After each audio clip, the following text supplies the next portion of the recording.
Hi everyone, in this video we are finally going to talk about food and the human body. So why do we eat food? That's what we're trying to answer. Why do we eat food? It is a human instinct to eat. If you see a cookie or a Twix bar, your human instinct is to shove that food into your face as fast as you possibly can. I definitely like cookies. I really have a weakness for Wendy's Frosties, especially when you put French fries inside of them. There is a human instinct to eat. It is an urge. And why is that? Well, basically, you probably already know this, but basically, we use food as a source of energy for our bodies. Okay, we use food as a source of energy for our bodies. So now, what happens when you either eat too much food or not enough food? So we're going to focus on the not enough food first. And so there's two different definitions that we need to get out here absolutely right now because a lot of people get them confused. So the first one we're going to look at is called malnutrition. Now, if somebody is malnourished, basically what it means is they have a lack of a proper diet containing necessary nutrients.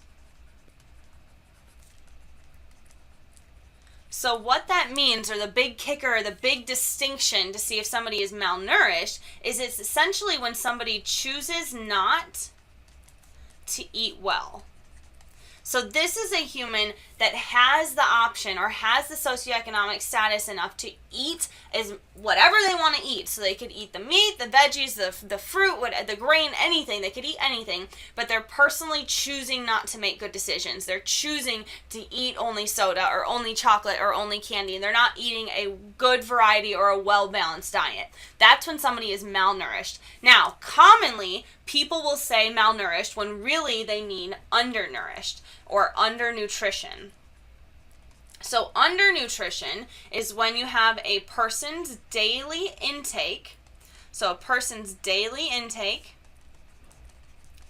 is insufficient to meet metabolic needs.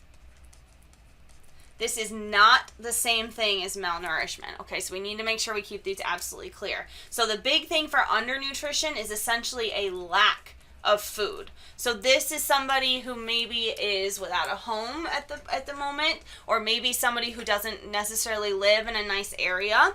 A lot of times this happens when people just literally don't have food options. They have $2, that's all they can spend on food. Then the best way to get the most calories or the most energy is to go to McDonald's and eat off the dollar menu. Okay, so it's not necessarily that they're choosing to make bad decisions. It's literally they don't have another option. They're so hungry that they're eating just whatever they have and whatever they can possibly have. So they're undernourished because their diet does not hit everything that is necessary and everything that they need in order to properly function. Okay, two different things.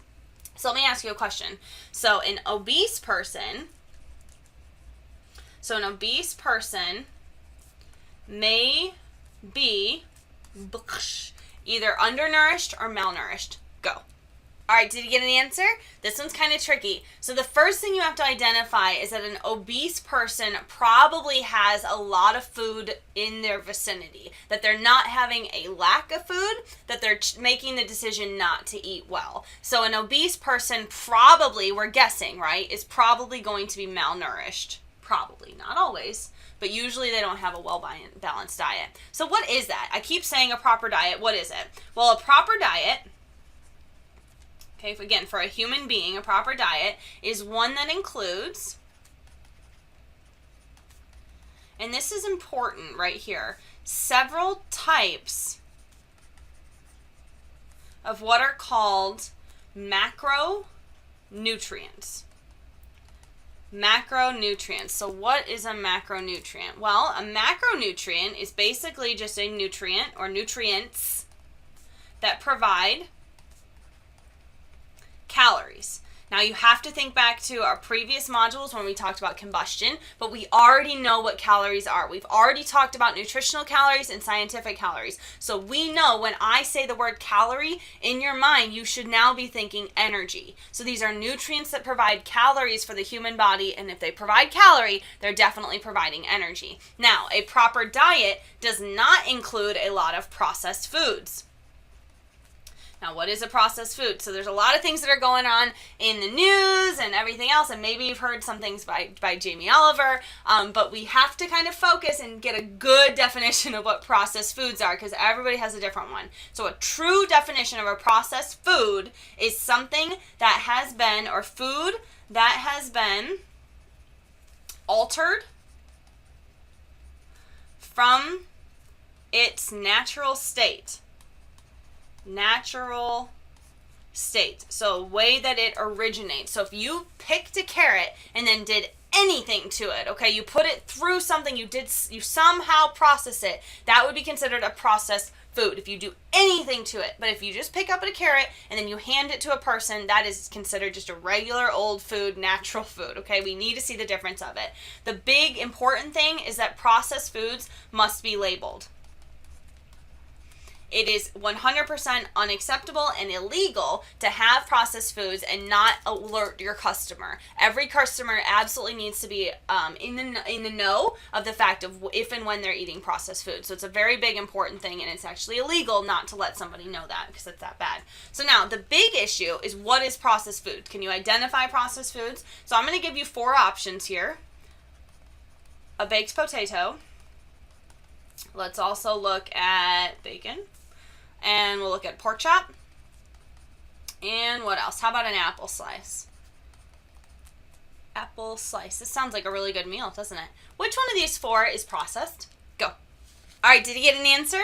Hopefully you did. I hope and I pray that you looked at this list and immediately said bacon. Bacon is definitely processed.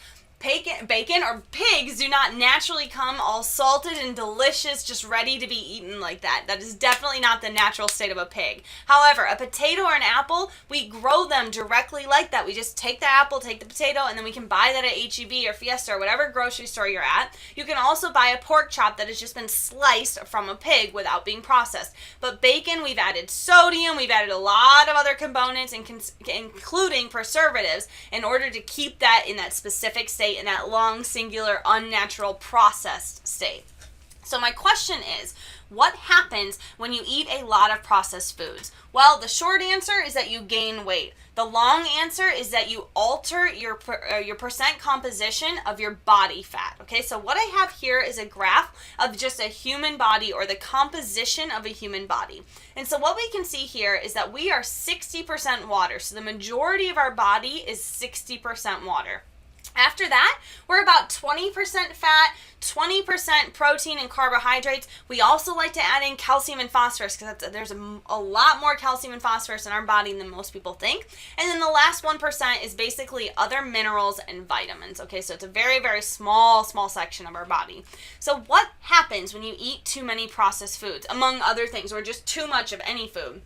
Well, basically what happens is your percent of your body fat just gets bigger and bigger and bigger. So let's do a little bit of math here to kind of put that into numbers for us so it makes more sense. So the first thing we want to do is look at a person that is 300 pounds, and they are going to have 50% body fat. Okay, so they don't have 20% body fat, they have 50% body fat. So my question is, how many pounds, pounds of fat are on this person?